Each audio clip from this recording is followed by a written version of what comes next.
Ne parvient pas plus à plier que 20 degrés après une longue immobilisation. Qu'est-ce qu'il faut faire? C'est comme s'il était coincé et grosse douleur. Voilà. Donc ça c'est plutôt facile à soigner. Je ne sais pas si la lumière est bonne, mais je le place comme il faut pour montrer mon genou. Je ne sais pas si ça marche. Ouah, super. Tu vois cette position là? Ça c'est bien ça. Il faut réussir à faire ça. Donc si tu es bloqué à 20 degrés, tu es bloqué ici. Ça c'est un problème. Donc, en faisant un point rapide pour revenir, on voit bien la lumière? Comme ça c'est mieux? Ah ouais, c'est mieux, je crois, à peu près. Moi, je fais comme je peux, c'est la lumière du jour. Donc, faisons un point rapide pour comprendre un peu qu'est-ce qui se passe. Le corps humain, il aime bouger. Voilà. Dès qu'il bouge, il entretient sa souplesse en permanence. Voilà. Si on court correctement, en utilisant la souplesse, on se muscle et on garde la souplesse. Si on a besoin de s'étirer après la course à pied, c'est que notre course n'est pas bonne, on n'entretient pas la souplesse. Eh bien, dis-toi que quand tu marches, c'est pareil. Il y a une certaine manière de marcher qui entretient la souplesse qu'on utilise. On n'a pas besoin de faire des étirements si on fait ça correctement. Et le problème de lorsqu'on reste allongé très longtemps, c'est qu'on ne bouge pas. Comme on ne bouge pas, eh bien, ça ne va pas aller du tout. Et donc le corps, ce qu'il n'utilise pas, il va le fixer. Il va tout enraidir. Donc ton objectif à toi va être de regagner de la souplesse. J'imagine que si tu as été immobilisé très longtemps, c'est peut-être que tu l'as encore.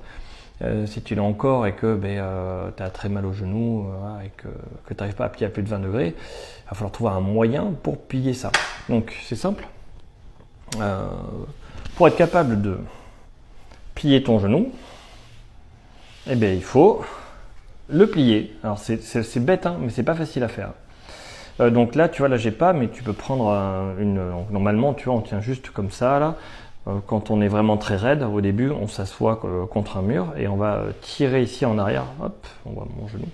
On va tirer en arrière le genou. On va ressentir une douleur ici là, touc, par ici. Peu importe, ça va varier. On peut être trop dessus, sur la rotule. Quand c'est très très raide, on a vraiment mal partout. Donc on va essayer de mettre une pression et attendre. Et au bout de 45 secondes, 1 minute. Ça va faire un petit peu moins mal, et on va essayer de tirer un peu plus en arrière le pied pour avoir à nouveau sentir cette douleur et continuer l'étirement. Quand on est là et qu'on est vraiment ici et qu'on est bloqué, que c'est vraiment difficile, ce qu'on fait c'est on va mettre un petit coussin là derrière et on va laisser en fait simplement le poids de la jambe plier le genou. Et après on peut augmenter la hauteur du coussin pour laisser au début la jambe elle va être là, mais avec le temps petit à petit ça va se relâcher et le talon il va chuter. Si tu n'y arrives pas trop, tu peux même mettre quelque chose, un petit poids, une petite haltère sur le pied ou quelque chose pour t'aider pour plier.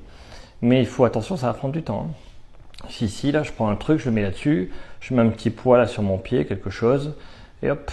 Sinon, tu peux prendre une ceinture pour t'aider à tirer en arrière. Avec ta ceinture, là, tu le passes là, tu tiens, et tu vas tirer en arrière ton talon. Donc voilà, le coup du coussin avec un petit poids et attendre que ça se relâche. Dès que je touche, hop, je lève un petit peu plus haut, je mets un coussin un peu plus haut.